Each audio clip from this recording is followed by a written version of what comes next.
আসসালামু আলাইকুম। কেমন আছেন সবাই? আজকে আমি রান্না করব পাবদা মাছ। এই যে আমি এখানে পাবদা মাছ কেটে তারপরে ধুয়ে রেখেছি। সরিষার তেল, পেঁয়াজ কুচি, কাঁচামরিচ, ধনিয়া পাতা কুচি, জিরা গোলমরিচ বাটা, রসুন বাটা। আমি আজকে তেলে ভেজে রান্না করব না, সবকিছু একসাথে মেখে তারপরে আমি রান্না করব। সাথে থাকুন। এখন আমি যে পাত্রে রান্না করব ওই পাত্রের মধ্যে দিয়ে দিলাম 1 কাপ পেঁয়াজ কুচি, দিয়ে দিলাম রসুন বাটা 1 টেবিল চামচ, জিরা বাটা 1 টেবিল চামচ, দিয়ে দিলাম স্বাদ মতো লবণ। এখানে দিলাম মরিচের গুঁড়ো 1/2 চা চামচ, হলুদ গুঁড়ো 1 চা চামচ, সরিষার তেল আমি 4 টেবিল চামচ দিয়েছি।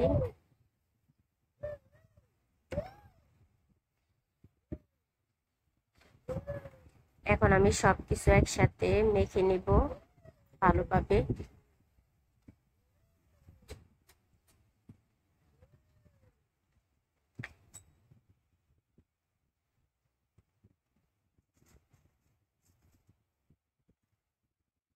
ভালোভাবে কষলিয়ে তারপরে মেখে নিতে হবে। যত মাখবেন ততই স্বাদটা বেড়ে যায়।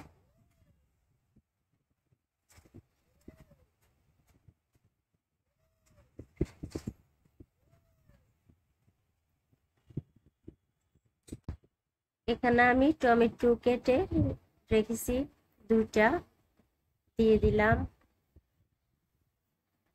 দিয়ে আমি ভালোভাবে আবার মেখে নিব। আলতো করে মাখতে হবে যাতে টমেটো ভেঙে না যায়। এখন দিয়ে দেব আমি মাছগুলো। মাছ দিয়ে আমি আবার মেখে নিব ভালোভাবে।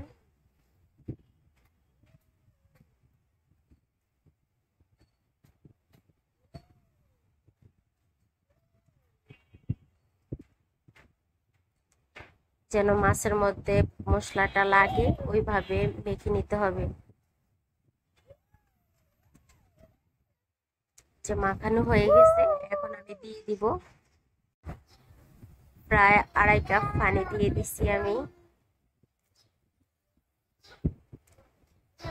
নেড়ে ছেড়ে দিব এখন।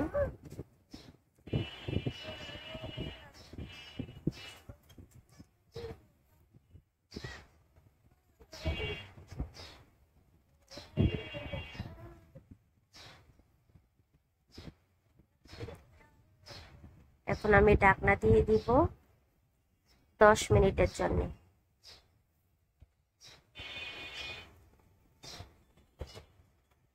10 মিনিট পর আমি ফিরে আসলাম।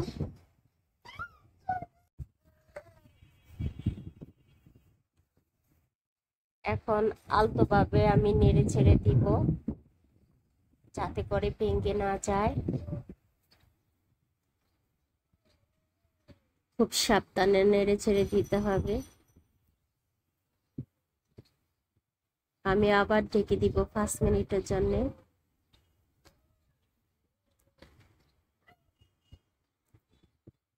5 মিনিট পর আবার ফিরে আসলাম। আমার মাছটা অলরেডি হয়ে আসছে, আর একটু জল শুকাইবো আমি। আবার ঢেকে দিব 2 মিনিটের জন্য। জল শুকিয়ে গেছে, এখন আমি দিয়ে দিব কাঁচামরিচ, সাথে দিয়ে দিব এখন ধনিয়া পাতা কুচি।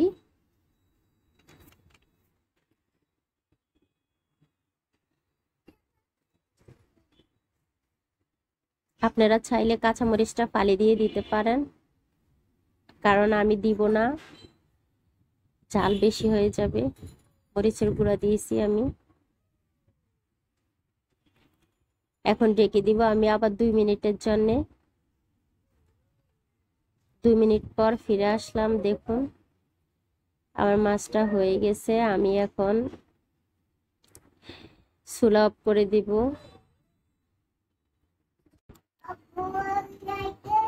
এরকম নতুন নতুন রেসিপি পাওয়ার জন্য আমাকে কমেন্ট বক্সে জানিয়ে দিবেন